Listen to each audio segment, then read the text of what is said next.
Shalom teman-teman. Di sini saya akan memberikan tutorial bagaimana cara benteng melangkah atau bergerak. Nah, perlu diketahui ketika kita ingin menggerakkan bidak-bidak seperti peluncur, ini peluncur ya, peluncur, benteng, raja, menteri, itu kita memerlukan akses. Akses apa maksudnya? Akses untuk bidak ini bergerak. Karena apa? Bidak ini perlu aksesnya tuh terbuka seperti ini. Nah, kita lihat di sini. Benteng hanya bisa bergerak pada petak G dari petak H.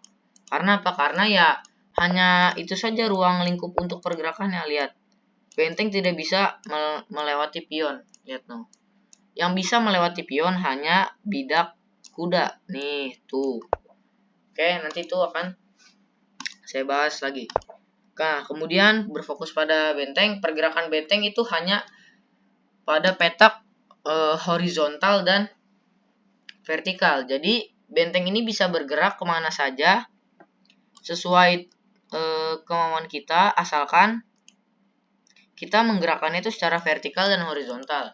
Nah, ini kita bisa bergerak nih. Nah, kita bisa melihat bahwa ini adalah titik-titik ini nih, titik-titik ini nih adalah petak yang bisa dituju oleh benteng. Karena apa? Karena sesuai peraturannya vertikal dan horizontal. Nah, jadi bisa ke sini ataupun benteng bisa ke sini, ke sini. Nah, kemudian pada contoh lain nih di sini nih misalkan nih.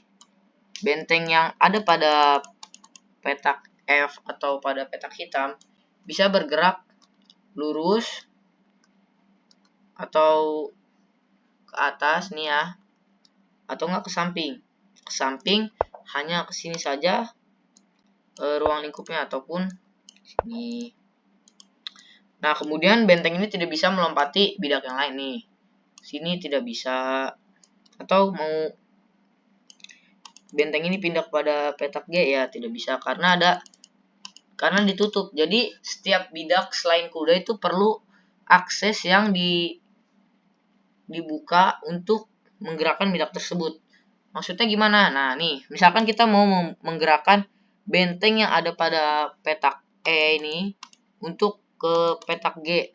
Namun kita maunya benteng yang ini nih yang saya pegang, bukan benteng yang ini. Nah, coba ya sebagai contoh nih, kita harus membuka akses dulu supaya benteng ini bisa bergerak untuk bermanuver. Manuver itu artinya berpindah. Misalkan dengan contoh kita taruh sini bentengnya. Kemudian ini kita random saja taruhnya ya. Ke sini aja deh. Nah, kemudian ini baru kita bisa menggerakkan benteng kita yang ada pada petak E untuk ke petak G. Karena apa? Karena sudah tidak ada penghalang lagi, udah tidak tertutup lagi aksesnya. Jadi dia bisa bergerak ke sini. Nah, nih bebas nih. Nah, jadi kalau kalian masih bingung, kalian bisa coba-coba sendiri pada platform lichess.org ataupun kalian bisa bertanya pada kolom komentar di bawah. Terima kasih.